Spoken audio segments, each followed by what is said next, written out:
Hi, you're with Chandeep at Goodly once again, and in this video I'm going to share with you that how can you do a SumIf using PowerQuery.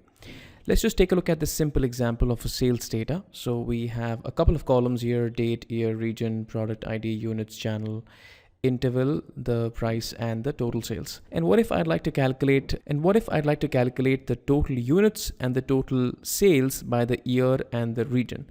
So what I've done is I've extracted the year using the year function, and then I've written all the years and the regions right here.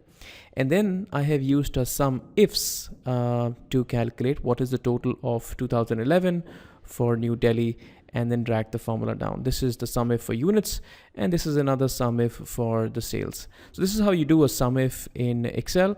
Now, what if you wanted to do a SumIf in PowerQuery? In case you don't know how to do a SumIf in Excel, I'm going to leave a link underneath the video for you to check it out, and you can learn how to do a SumIf in Excel. Now, if you were trying to do a SumIf in PowerQuery, you wouldn't find a SumIf because there isn't a SumIf in PowerQuery. But that doesn't mean that you can't do a SumIf in PowerQuery.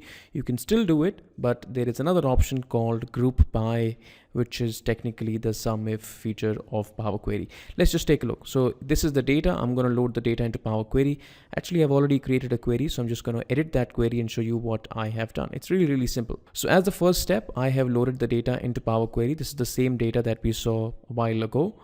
And then since I don't have the year as of now, so I have extracted the year from the date. And how do I do that? It's really simple. So I change the type to a date format. I right click on the column.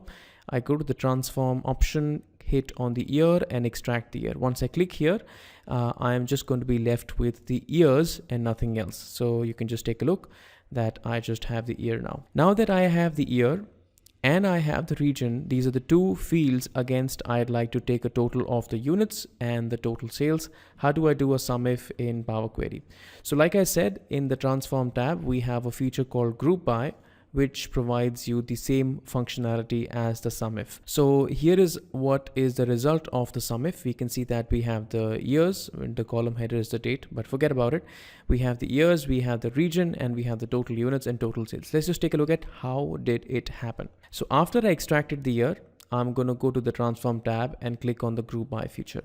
Once I click on the Group By feature, a box like this is going to open up. This something like this. I hop over to the advanced options, and in the advanced options I have the options of picking up by what field or the column I'd like to group the data by, and I'd like to group it by the date. Note that we changed the date to a year, so this is just showing as a date, but this is technically the year. So I have the year here, and then we have the region, so I'd like to group it by the year and the region. And after I group it by the year and the region, I'd like to create two calculations. The first calculation is total units, so I put in the name of the column here, total units. The operation is going to be the sum, and sum of what? I provide the column name, which is the units column. Similarly, total sales is another column that I'd like to create. Operations is the sum, and then I'd like to take the sum of the sales column.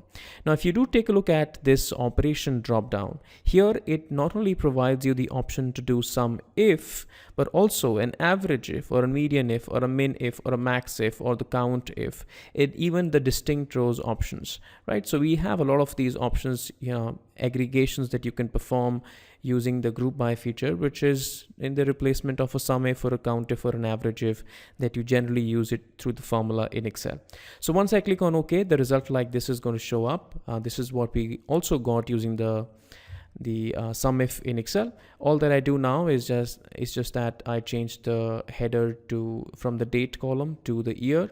I just rename that, and I just close and load the data into Excel. Now this is the result of the SumIf. Now there is another thing that not so standard feature of PowerQuery, which is calculating percentage of totals. At times you need that, and you can do that using PowerQuery as well. So I have made another query here, and I'd like to show you that as well. So what I did was I right-clicked on this query, and I right-clicked on this query and I said duplicate, and this query got created. Right, so I had this query, and the same things are going inside the query. Change the type, I extract the year, I group it, and this is what we did until the last query. From here onwards, there's something new that is happening in the query. So let's just take a look. So once we reach here, which is where we have the year, we have the region, we have the total units and the total sales, I make another grouping to find what is the total of 2011 and what is the total of 2012. That means, again, I'll apply the group by feature and I'll say that I only would like to group it by the year, and I'd like to take a total of the total units, and I'd like to take a total of the total sales. So I'll just have two rows, one for 11, the other one for 12. And then I'll have two numbers. One is a total of the units, the other one is a total of the sales. Let's just take a look. So I go here and you can see that I have date, which is 11 and 12, the total of the units in 11, the total of the units in 12, and the same is for total sales. Now let's just take a look at what options did I apply in here. You already understand that the grouping has been done only by the year. I created two columns. One is for the total units, which is this one, which is the sum on the total units. Then is this one, total sales, which is the sum on the total sales. And then I also created another column, which is all rows column. And in the operation, I did not choose any of the calculation, but I said, give me all the rows. And I clicked on OK. Let's just take a look at, once you do that, the all rows option, which I did not discuss it a while ago, what happens to the result. So I'm just going to click on OK, and this is the result that I get. You can see that this is normal. You understand that.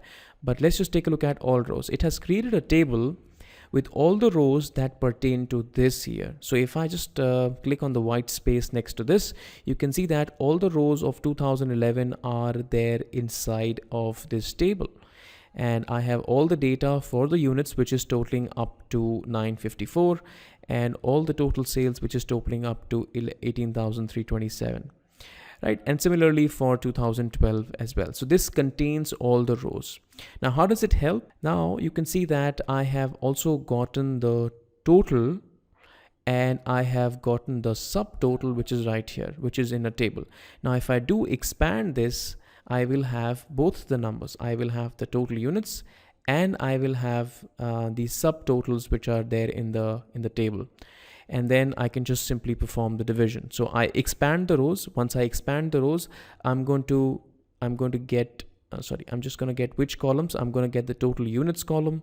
The region is missing, so I'm going to get the region as well, and the total sales as well. So three columns I'm going to extract out of this, and you can see that region is there, units is there, and the total sales is there.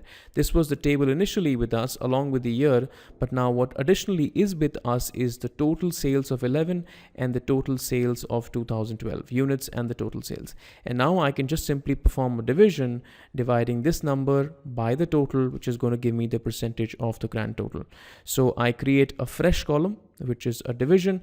I take the total units, which is this column, divided by the total units, which is this column, and I get the percentage. Similarly, I do a percentage calculation for total sales, dividing the sales by the total sales, and then simply I remove the columns that I don't need. So I would not really need these two columns. In case you want to remove them, you can remove them. In case you want to keep them, you can keep them. I have removed those. I just rename the column as year, and I choose to load the data into Excel. Now, once I load the data into Excel, I have two tables. One is a SumIf that we initially calculated also in Excel, but this is the PowerQuery result. And this is the percentage over year total for units and for the sales, which we just right now calculated. So that's how you do a SumIf in Excel. Additionally, I also shared with you that how could you do a percentage of the total calculations for any of the columns. All right, this is it. In case you have any questions about this, please feel free to put down a comment underneath the video. I'll be more than happy to help you out. And thanks for watching this. Do take care of yourselves. Bye-bye.